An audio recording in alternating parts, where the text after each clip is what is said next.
Khargone bulletin में आप सभी का स्वागत है। आज दिन है बुधवार 1 जुलाई 2026, आषाढ़ मास के कृष्ण पक्ष की द्वितीया तिथि। और आज के मुख्य समाचार इस प्रकार है। मानसून ने पकड़ी रफ्तार, जिले में अब तक 4.5 इंच बारिश दर्ज, तापमान में आई कमी। जिले में मानसून की तेज बारिश का दौर जारी है। पहले ही हफ्ते में पहाड़ी क्षेत्रों में हुई तेज बारिश से सूखे पड़े नदी नाले और तालाब जलमग्न हो गए हैं।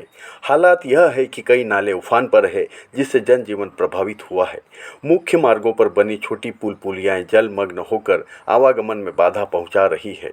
भू अभिलेख कार्यालय के अनुसार 30 जून सुबह 8 बजे तक जिले में 19 मिलीमीटर बारिश दर्ज हुई, जिसमें सबसे ज़्यादा बारिश गोगांव में करीब 2.5 इंच बारिश दर्ज की गई, जबकि सबसे कम बारिश महेश्वर में महज 4 मिलीमीटर हुई। जिले में 1 जून से 30 जून तक 144 मिलीमीटर यानी 4.5 इंच बारिश दर्ज हो चुकी है। गत वर्ष इस अवधि तक 5.9 इंच बारिश दर्ज की गई थी। लोक सेवा गारंटी में लापरवाही महंगी पड़ी, तहसीलदार और नायब तहसीलदारों पर 62,000 रुपये का जुर्माना। मुख्यमंत्री की प्राथमिकता वाले लोक सेवा गारंटी अधिनियम के प्रभावी क्रियान्वयन को लेकर जिला प्रशासन ने सख्त रुख अपनाया है। राजस्व मामलों के समय सीमा में निराकरण में लापरवाही पाए जाने पर कलेक्टर भव्या मित्तल ने जिले के तहसीलदारों और नायब तहसीलदारों पर कुल 62,000 रुपये का अर्थदंड लगाया है। प्रशासन की इस कार्यवाही पर राजस्व मामले में हड़कंप मच गया है। अभियान में जिले को प्रदेश में 6ठा स्थान। जिले में 8,352 जल संरक्षण कार्य पूर्ण, 61 करोड़ लीटर जल संग्रहण क्षमता हुई विकसित। जल संरक्षण की दिशा में चला जल गंगा संवर्धन अभियान जिले में हुआ। अभियान के जिला स्तरीय समापन समारोह का आयोजन ग्राम पंचायत ऊन बुजुर्ग में किया गया। विधायक बालकृष्ण पाटीदार मुख्य अतिथि रहे। उन्होंने मुख्यमंत्री मोहन यादव के जल संरक्षण संबंधी संदेश का वाचन किया।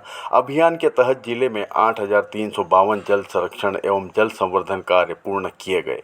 इन कार्यों के प्रभावी क्रियान्वयन से खरगोन जिले में 7.44 अंक प्राप्त कर प्रदेश में 6ठा स्थान प्राप्त किया। किसानों ने कहा नहीं मिल रहा है डीएपी, विभाग बोला खाद की कोई कमी नहीं।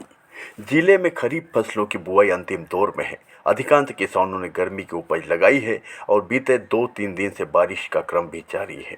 इसके बाद अब किसानों को खाद की जरूरत होगी। ऐसे में कृषि विभाग का दावा है कि जिले में पर्याप्त खाद है, जबकि किसानों का कहना है कि जरूरत के हिसाब से डीएपी खाद उपलब्ध नहीं हो रही है। बुकिंग में परेशानी आ रही है। फसलों को खाद नहीं मिला तो इसका सीधा असर ग्रोथ पर पड़ेगा। 250 स्कूलों में 2,500 से ज़्यादा अतिथि शिक्षकों की भर्ती नहीं। बीत गया जून माह। नए शैक्षणिक सत्र की शुरुआत के साथ ही जिले में सरकारी स्कूलों में शिक्षकों की कमी एक बार फिर सामने आ गई है। जिले में करीब 250 स्कूलों में 2,500 से अधिक अतिथि शिक्षकों की भर्ती अब तक शुरू नहीं हो सकी है। 15 जून से स्कूल खुल चुके हैं और जुलाई से नियमित शैक्षणिक व्यवस्था शुरू होनी है, लेकिन ट्रांसफ़र प्रक्रिया के चलते अतिथि शिक्षकों की नियुक्ति के आदेश जारी नहीं होने से कई स्कूलों में विषयवार पढ़ाई शुरू नहीं हो पाई है। इसका सीधा असर विद्यार्थियों के पढ़ाई पर पड़ रहा है। इसी के साथ आज का खरगोन बुलेटिन समाप्त हुआ। नमस्कार।